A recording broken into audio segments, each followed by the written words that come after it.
Perkenalkan, saya Yusria Ferendiani, NIM A5102100001 untuk bagian mengidentifikasi pola gizi seimbang. Dalam kehidupan bermasyarakat ini pasti kita mengenal yang namanya gizi, baik semasa di bangku sekolah dasar ataupun setelah itu pasti sering menjumpai. Nah, apa itu gizi? Gizi adalah komponen-komponen pembangun tubuh yang urgent bagi tubuh manusia. Gizi dalam tubuh kita juga harus seimbang agar berfungsi dengan semestinya. Untuk gizi seimbang sendiri artinya adalah beragam nutrisi dalam porsi yang sesuai dengan kebutuhan tubuh manusia tanpa menghilangkan jenis nutrisi tertentu.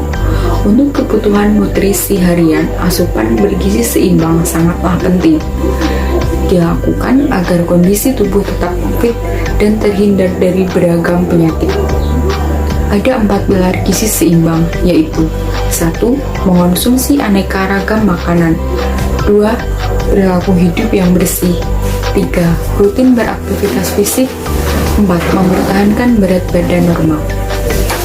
Jika melansir dari Kementerian Kesehatan Republik Indonesia, ada sekitar 10 pedoman untuk gizi seimbang yang perlu dipahami, yaitu 1. Syukuri dan nikmati aneka ragam makanan.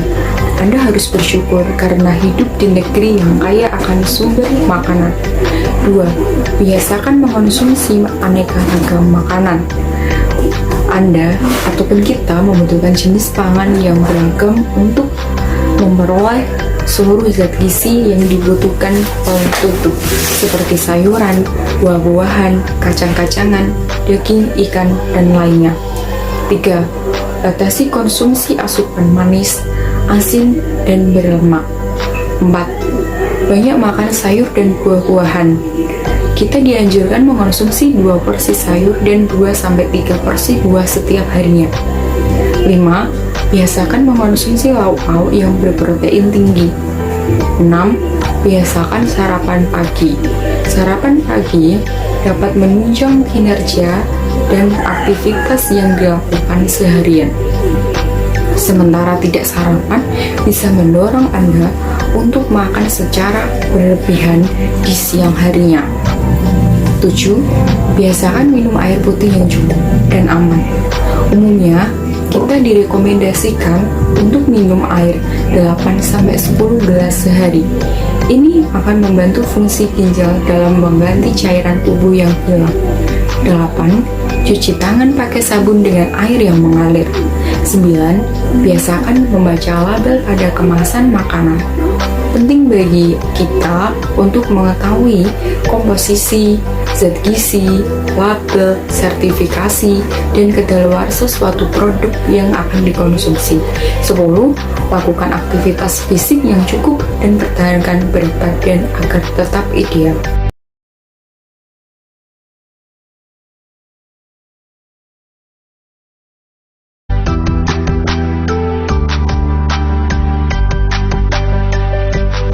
Assalamualaikum warahmatullahi wabarakatuh. Perkenalkan, nama saya Arsafa Aida Zahra, NIM A51021002.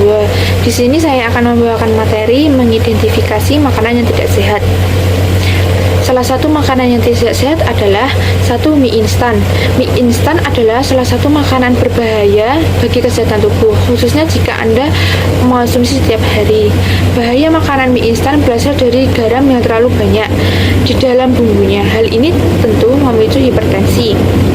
Jika mengonsumsi mie instan terlalu banyak, berbagai masalah kesehatan serius bisa muncul, seperti kanker perut, stroke, serangan jantung, meskipun mie instan banyak mengandung karbohidrat di dalamnya. Yang kedua, saus kemasan. Saus kemasan adalah salah satu makanan tidak sehat dan berbahaya jika sering Anda konsumsi. Jika dalam jumlah sedikit atau jarang, saus kemasan mungkin tidak akan terlalu berbahaya. Namun, hampir setiap hari mengonsumsi saus kemasan, ketika selalu membumbuinya ke masakan, membumbuinya ke makanan, Anda akan mengalami berbagai resiko kesehatan. Yang ketiga, daging olahan. Daging olahan adalah seperti sosis, nugget, daging asap, merupakan makanan tidak sehat yang mesti Anda batasi. Pasalnya, makanan ini bisa berbahaya bagi kesehatan jika Anda mengonsumsinya terlalu banyak. Jenis makanan ini telah melalui berbagai macam proses bisa jadi membuat kandungan gizinya akan hilang atau berkurang. Yang keempat, kentang goreng. Sebenarnya kentang goreng adalah makanan yang sehat. Namun, kentang goreng bisa sama berbahayanya dengan gorengan atau makanan berminyak lainnya. Kentang goreng menjadi salah satu makanan tidak sehat karena melalui proses penggorengan membuat kentang goreng mengandung kalori yang tinggi sehingga Anda mudah mengalami kenaikan berat badan. Yang kelima, gorengan. Gorengan merupakan makanan tidak sehat yang sebaiknya Anda hindari sebisa mungkin. Makanan yang digoreng mengandung asam lemak jenuh, asam lemak trans, dan kolesterol yang bisa memicu hipertensi, jantung koroner, stroke, dan gagal jantung. Makanan ini juga tinggi kalori karena dimasak dalam rendaman minyak panas atau deep frying. Sekian dari saya. Tidak ada sahnya, maaf. Wassalamualaikum warahmatullahi wabarakatuh.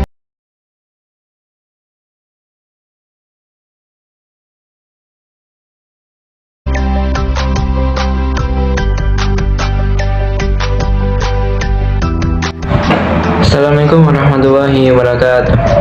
Perkenalkan, saya Hafidz Fadanda Fani dari Prodi PGSD Universitas Muhammadiyah Surakarta, NIM A5102100003, kelas A1.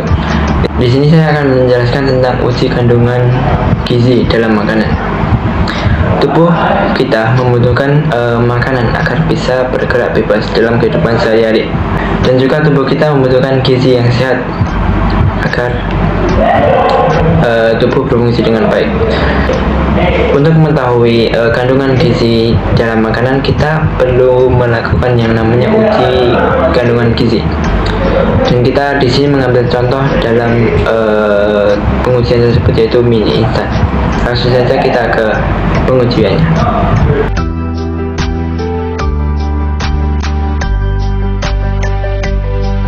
Pertama-tama mari kita siapkan bahan-bahan untuk menguji mie instan. Bisa kita lihat barang-barangnya sudah ada di dalam video semuanya.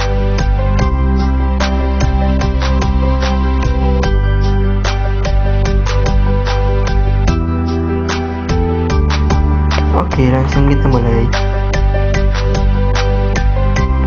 Pertama, mari kita isi gelas dengan menggunakan air biasa secukupnya.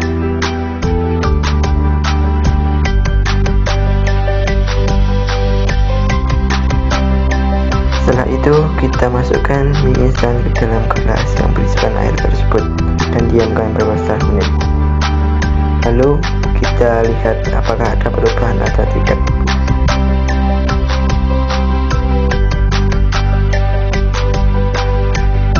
Untuk selanjutnya, kita akan memasukkan betadine atau iodin ke dalam air putih biasa yang ada di gelas.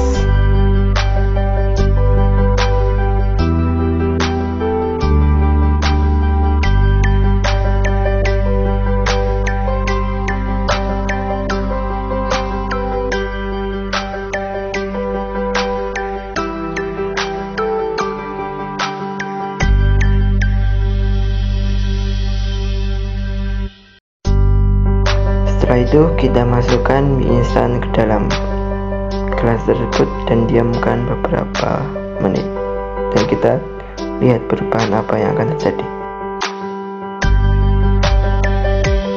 Bisa kita lihat di sini mie instan sudah mulai agak berubah warnanya. Kenapa? Karena betadine mengandung iodin, yang mana iodin tersebut dapat mendeteksi kandungan karbohidrat pada makanan. Adanya karbohidrat tersebut pada mie membuat warna mie berubah menjadi ungu. Untuk itu, sangat tidak disarankan agar saat kita memakan mie instan dicampur menggunakan nasi.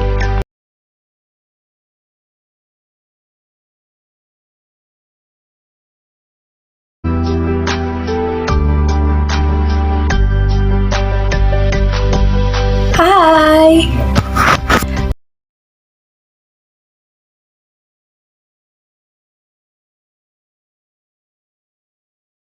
Sekolah Dasar Fakultas Keguruan dan Ilmu Pendidikan Universitas Muhammadiyah Surakarta.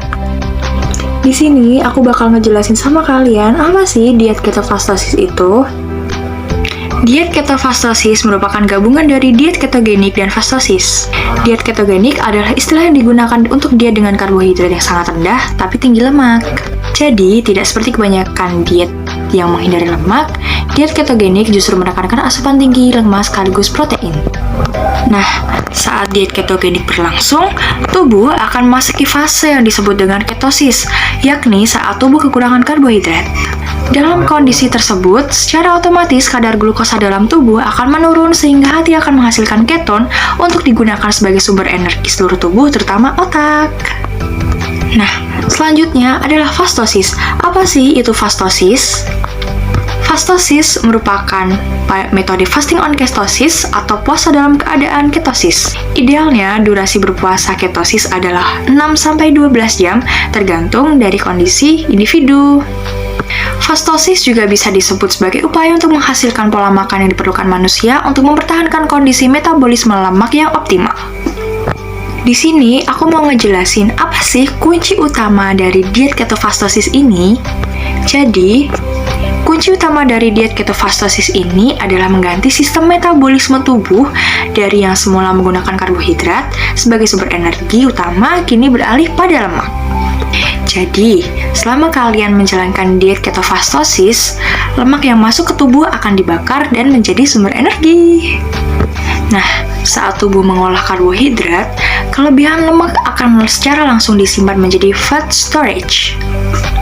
Nah, namun ketika seseorang mengubah cara kerja metabolisme tubuh menjadi hampir tanpa karbohidrat, maka lemak yang masuk akan menjadi sumber bahan bakar untuk tubuh.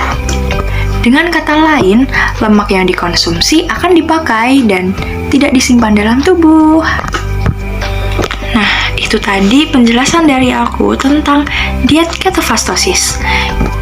Jika ada salah kata dalam pengucapanku, mohon dimaafkan ya. Sekian, terima kasih. Wassalamualaikum warahmatullahi wabarakatuh. See you!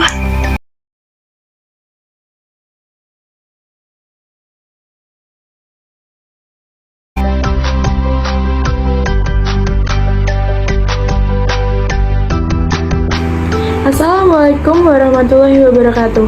Halo teman-teman, perkenalkan nama saya Kadita Fasida Swananda, NIM A510210007. Di video kali ini, saya akan mendeskripsikan tentang apa sih diet DEBM itu. Yuk ikutin! Diet DEBM adalah program pola makan yang merupakan kepanjangan dari diet enak, bahagia, menyenangkan. Diet ini dipopulerkan oleh Robert Hendrik Lembono. Aturan diet yang ia cetuskan berhasil membuat berat badan banyak orang turun drastis. Beberapa tahun yang lalu, berat badan Robert pernah melonjak dari 78 kilo menjadi 108 kilo. Namun setelah mengikuti diet pola DEBM ini, beratnya turun menjadi 75 kg. Berbekal ilmu pribadinya, Robert memberanikan diri untuk membagikan kiat suksesnya dalam menurunkan berat badannya di sosial media. Tak disangka metode dietnya ini berhasil mendapatkan respon positif dari banyak masyarakat. Banyak orang juga yang mengaku berhasil menurunkan berat badan dalam waktu yang sangat singkat. Saking populernya, pengikut diet DEBM ini sudah lebih dari 500 juta orang. Bahkan, Robert pun mencetak buku ala diet DEBM ini lebih dari 4 kali. Adapun uraian alasan yang lebih rinci mengenai istilah DEBM berdasarkan yang dituliskan oleh Robert adalah Robert menuliskan kenapa enak mengikuti diet DEBM ini karena Anda bisa kurus dengan tetap makan enak tanpa menghilangkan makanan favorit dari menu sehari-hari. Yang kedua, kenapa bahagia? Karena DEBM adalah diet tanpa sengsara. Yang ketiga, kenapa menyenangkan? Karena diet satu ini khusus untuk yang hobi makan tapi malas olahraga, tapi keinginannya adalah langsing.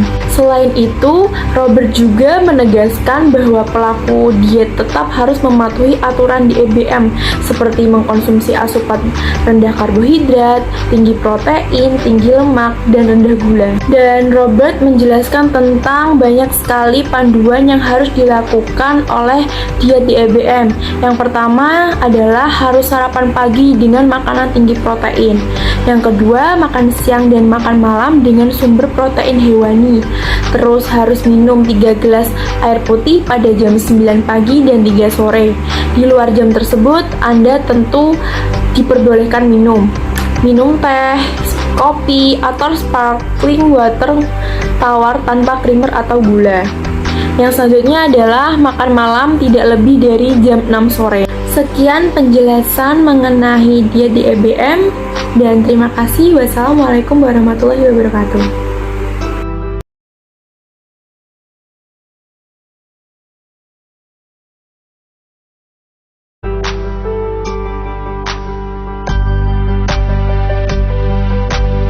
Di video sebelumnya, kalian udah dijelasin kan tentang diet di EBM itu. Diet di EBM adalah diet enak, bahagia, menyenangkan. Nah, sekarang di sini aku mau berjelasin nih sama kalian, aman gak sih diet di EBM itu? Check this out. Sebenarnya nih, diet di EBM itu enak dan menyenangkan, tapi di sisi lain, dia juga punya efek samping, yaitu yang pertama adalah 1. Menyebabkan konstipasi. Apa sih konstipasi itu? Konstipasi adalah penyakit semacam sembelit. Yang kedua, menurunkan kinerja otak. Yang ketiga, tubuh akan merasa lemah. Yang keempat, frekuensi buang air kecil menjadi meningkat. Dan yang terakhir, kekurangan beberapa nutrisi dan naiknya kolesterol. Sekian dari aku tentang penjelasan aman gak sih diet di EBM itu. Assalamualaikum warahmatullahi wabarakatuh.